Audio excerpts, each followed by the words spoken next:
പായം ഗ്രാമപഞ്ചായത്തിന്റെ ഭരണസമിതി യോഗത്തിൽ സംസ്ഥാന സർക്കാർ ഫണ്ട് വെട്ടിക്കുറച്ചു എന്നതിൽ അവതരിപ്പിച്ച പ്രമേയം രാഷ്ട്രീയ പ്രേരിതമാണെന്നാരോപിച്ച് UDF അംഗങ്ങൾ ഭരണസമിതി യോഗം ബഹിഷ്കരിച്ചു. മുൻ സർക്കാരിന്റെ കെടുകാര്യസ്ഥതയാണ് യഥാർത്ഥ പ്രശ്നമെന്നും UDF അംഗങ്ങൾ പറഞ്ഞു. പഞ്ചായത്തുകൾക്ക് ഡിസംബർ മാസത്തിൽ ലഭ്യമാക്കേണ്ട മൂന്നാം ഗഡു നൽകാത്തതാണ് യഥാർത്ഥ പ്രശ്നം.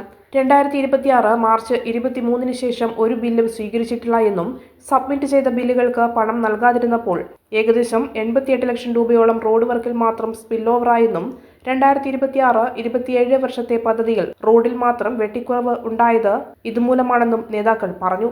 മറ്റു മേഖലകളിലെ ലക്ഷ്യങ്ങൾ വേറെയും വരും. കൂടാതെ പഞ്ചായത്ത് തനത് ഫണ്ട് കൊണ്ട് വായ്പാ തിരിച്ചടവിനും പലിശയിനത്തിലും കൂടുതലും ചിലവാക്കുകയാണ്.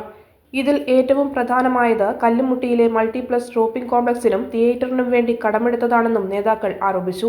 ഇതിനാൽ തനത് ഫണ്ട് ഉപയോഗിച്ച് മറ്റൊരു വർക്കും ചെയ്യാൻ കഴിയുന്നില്ല എന്നും 2015-20 കാലത്ത് തുടങ്ങിയ തിയേറ്ററിന്റെയും ഷോപ്പിംഗ് കോംപ്ലക്സിന്റെയും പ്രവൃത്തി പൂർത്തീകരിക്കാത്തത് ജനങ്ങളോടുള്ള വെല്ലുവിളിയാണെന്നും നേതാക്കൾ പറഞ്ഞു.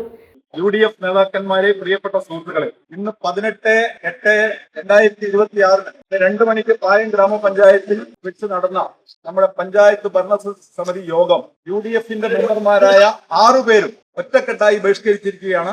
അതിന്റെ പ്രധാനപ്പെട്ട കാരണം എന്താണെന്ന് ചോദിച്ചാൽ, ഇന്നത്തെ ഭരണസമിതി യോഗത്തിൽ സംസ്ഥാന ഗവൺമെന്റ് ഫണ്ട് വെട്ടിക്കുറച്ചു എന്ന് പറയുന്ന ഒരു പ്രമേയം അവതരിപ്പിക്കുകയുണ്ടായി. ആ പ്രമേയം രാഷ്ട്രീയ പ്രേരിതമാണെന്നും കഴിഞ്ഞ കാലങ്ങളിൽ ഇടതുപക്ഷ ജനാധിപത്യ മുന്നണി ഗവൺമെന്റ് പഞ്ചായത്തുകൾക്ക് നൽകേണ്ടതായ തുക കൃത്യസമയത്ത് നൽകാതെ പഞ്ചായത്തുകളെ വെട്ടിലാക്കുകയുണ്ടായത്.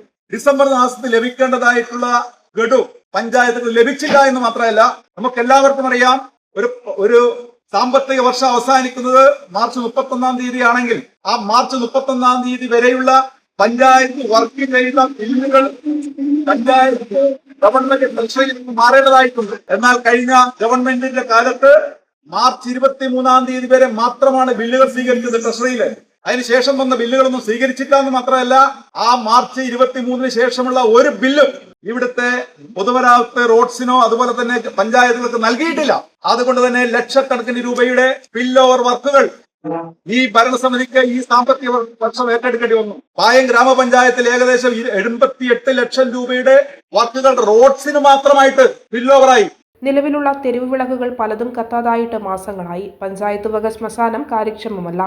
ജലജീവൻ മിഷനു വേണ്ടി വെട്ടിപ്പൊളിച്ച റോഡുകളുടെ അവസ്ഥ ശോചനീയം. പഞ്ചായത്തിന്റെ കെടുകാര്യസ്ഥത വിളിച്ചറിയിക്കുന്ന ഇത്തരം പ്രവൃത്തികൾക്കെതിരെയും UDF ശക്തമായി പ്രതിഷേധിച്ചു. UDF മെമ്പർമാരായ Tom Master, Anto Padinjarekkara, Suja Chandran, Jameela Nasar, Haritha, Dennis Mani, UDF chairman മട്ടിണി വിജയൻ, നേതാക്കളായ വി ബാലകൃഷ്ണൻ, PC പോക്കർ, ഉലഹന്നാൻ, മൂരിൻ രവീന്ദ്രൻ, യാക്കൂബ്, CK ബഷീർ, അബ്ദുള്ള ഹാജി തുടങ്ങിയവർ പ്രതിഷേധത്തിന് നേതൃത്വം നൽകി.